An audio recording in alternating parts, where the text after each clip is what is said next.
4. The first week of her visit passed in a whirl. She had her promised toboggan ride at the back of an automobile through a chill January twilight. Swathed in fur, she put in a morning tobogganing on the country club hill, even tried skiing, to sail through the air for a glorious moment and then land in a tangled, laughing bundle on a soft snowdrift. She liked all the winter sports, except an afternoon spent snowshoeing over a glaring plain under pale yellow sunshine, but she soon realized that these things were for children, that she was being humored, and that the enjoyment round her was only a reflection of her own. At first the Bellamy family puzzled her.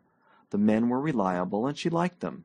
To Mr. Bellamy especially, with his iron-gray hair and his energetic dignity, she took an immediate fancy, once she found that he was born in Kentucky. This made of him a link between the old life and the new. But toward the women she felt a definite hostility. Myra, her future sister-in-law, seemed the essence of spiritless conventionality.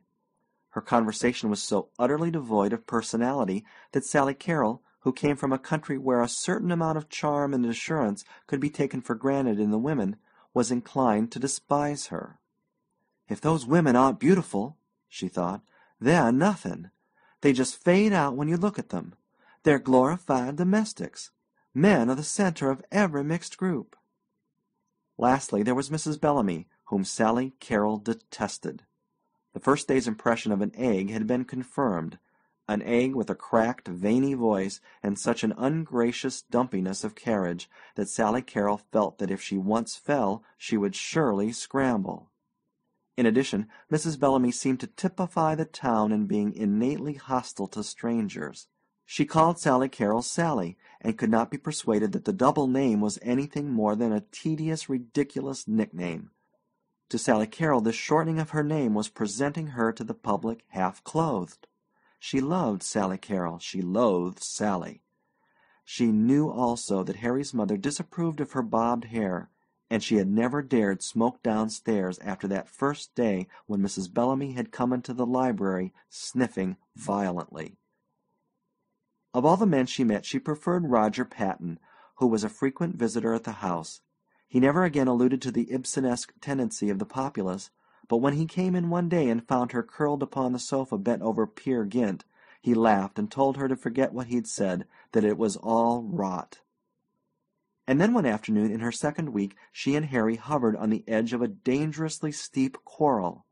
She considered that he precipitated it entirely, though the Serbia in this case was an unknown man who had not had his trousers pressed.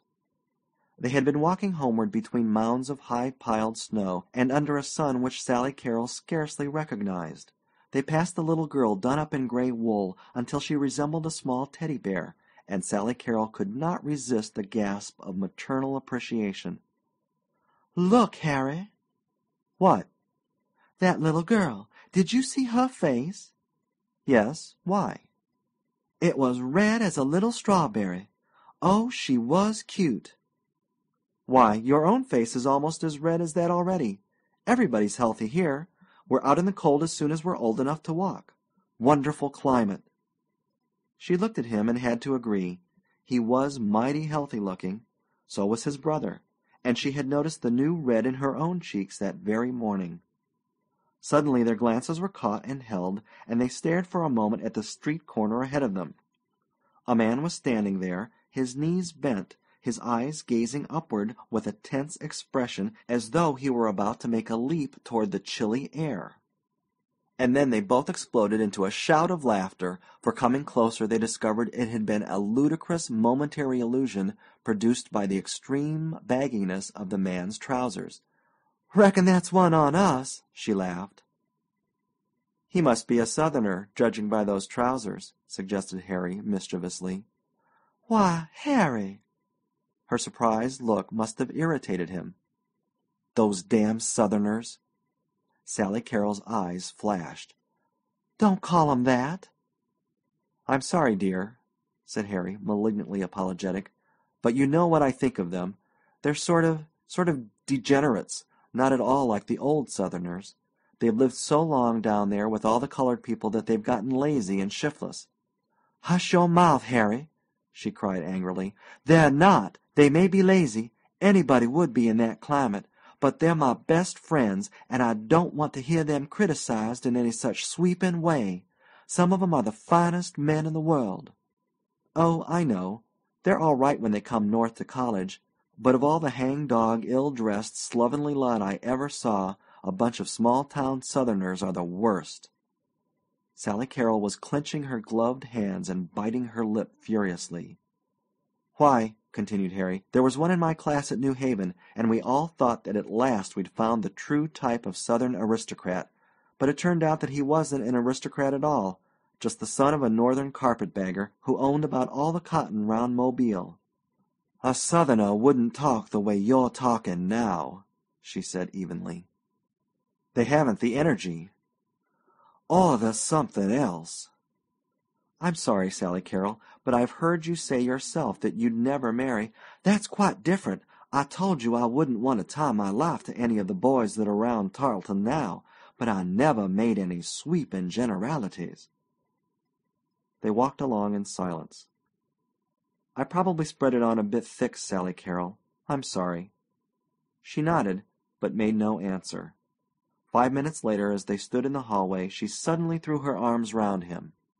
"Oh, Harry," she cried, her eyes brimming with tears, "let's get married next week. I'm afraid of having fusses like that. I'm afraid, Harry. It wouldn't be that way if we were married." But Harry, being in the wrong, was still irritated. "That'd be idiotic. We decided on March." The tears in Sally Carrol's eyes faded. Her expression hardened slightly. "Very well. I suppose I shouldn't have said that." Harry melted. "Dear little nut," he cried, "come and kiss me, and let's forget." That very night, at the end of a vaudeville performance, the orchestra played Dixie, and Sally Carrol felt something stronger and more enduring than her tears and smiles of the day brim up inside her. She leaned forward, gripping the arms of her chair until her face grew crimson. "Sort of get you, dear?" whispered Harry. But she did not hear him. To the limited throbs of the violins and the inspiring beat of the kettle-drums, her own old ghosts were marching by and on into the darkness, and as fifes whistled and sighed in the low encore, they seemed so nearly out of sight that she could have waved good-bye. "Away, away, away down south in Dixie, away, away, away down south in Dixie."